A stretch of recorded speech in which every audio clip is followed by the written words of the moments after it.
ഈ ചൂട് സമയത്തേക്ക് നല്ല ഒന്നാമതൊരു റിഫ്രഷിങ് ഡ്രിങ്ക് ഉണ്ടാക്കാൻ തീരുമാനിച്ചു കേട്ടോ. എപ്പോഴത്തെയും പോലെ നമ്മുടെ നാരങ്ങ വെള്ളത്തിന് പകരം എന്തെങ്കിലും വേറെ പുതുതായിട്ട് ട്രൈ ചെയ്യാമെന്ന് വിചാരിച്ചാൽ. അപ്പോൾ ഞാൻ എൻ്റെ കയ്യിലുണ്ടായിരുന്ന കുറച്ച് ഓറഞ്ചും പുതിന ലീവ്സും പിന്നെ ഒരു പച്ചമുളകും അത്യാവശ്യത്തിന് വേണ്ട ഉപ്പും കൂട്ടത്തിൽ കുറച്ച് പഞ്ചസാരയും 2-3 ഐസ് ക്യൂബും കൂടിയിട്ട് നല്ല മിക്സിയുടെ ജാറിൽ നന്നായിട്ട് സ്മൂത്തി പരുവത്തിൽ അടിച്ചെടുത്തു. പിന്നെ ഇനിയിപ്പോൾ ഈ കാണിക്കുന്നത് ഉപ്പൊന്നിട്ട് പുരട്ടുന്നതാണ് കേട്ടോ.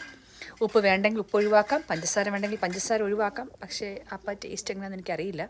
ഇതിൻ്റെ കൂട്ടത്തിൽ വേണമെങ്കിൽ ഒരു ഇഞ്ചിയും കൂടി ഇടാം. അതിൽ ഇഞ്ചി ഉണ്ടായിരുന്നില്ല, ഞാൻ പകരം പച്ചമുളകാണ് ഇട്ടത്.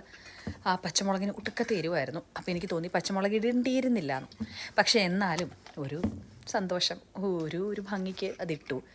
കുടിച്ചതിനുമ്പോൾ കുഴപ്പമൊന്നുമില്ല കേട്ടോ. നല്ല പതഞ്ഞ് വന്ന ജ്യൂസ്. വെയിലത്തുനിന്ന് കയറി വരുമ്പോൾ സർവ്വസാധാരണമായി നമ്മൾ കൊടുക്കുന്ന നാരങ്ങ വെള്ളത്തിന് പകരം ഈ ഡ്രിങ്ക് ഒന്ന് സ്റ്റാൻഡ് ഔട്ട് ചെയ്യും.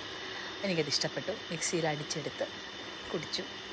എരിവ് ഒഴിച്ചാൽ ബാക്കിയെല്ലാം കൊണ്ടും നല്ലതായിരുന്നു. പിന്നെ ഓറഞ്ചും പുതിനയ്ക്കൊക്കെ അതിൻ്റേതായ ഗുണങ്ങളുണ്ട്. നമുക്ക് നല്ലൊരു റിഫ്രഷിങ് ലുക്കാണ്. എല്ലാ ദിവസവും കുടിക്കുന്നതും നല്ലതായിരിക്കും. പക്ഷേ വീട്ടിൽ ഓറഞ്ച് ഇല്ലെങ്കിൽ ഓറഞ്ചിന് പകരം നാരങ്ങയായിട്ടും കുടിക്കാം. ഇതുപോലെ ദേ പതന്നിരിക്കും. ഞാൻ ആക്ച്വലി ഒരു ഗ്ലാസ്സിലേക്ക് പകർത്താനാണ് നോക്കിയത്. പക്ഷേ ഗ്ലാസ് എടുക്കാനുള്ള സമയമൊന്നും എനിക്ക് കിട്ടിയില്ല. അതുകൊണ്ട് ഞാൻ കപ്പിലോട്ട് തന്നെ ആക്കി. ആ പതന്ന രീതിയിൽ തന്നെ ഒരു ഫോട്ടോയും എടുത്തു, വീഡിയോയും എടുത്തു. എന്നിട്ട് ഞാൻ നിന്ന് കുടിച്ചു. കുടിച്ചപ്പോഴായിരുന്നു എരിവ് അങ്ങോട്ട് കയറിയത്. ആ പച്ചമുളക് വേണമെങ്കിൽ ഒരു അര പച്ചമുളക് ഇട്ടാൽ മതിയായിരുന്നു എന്ന് എനിക്കപ്പോൾ തോന്നിപ്പോയി.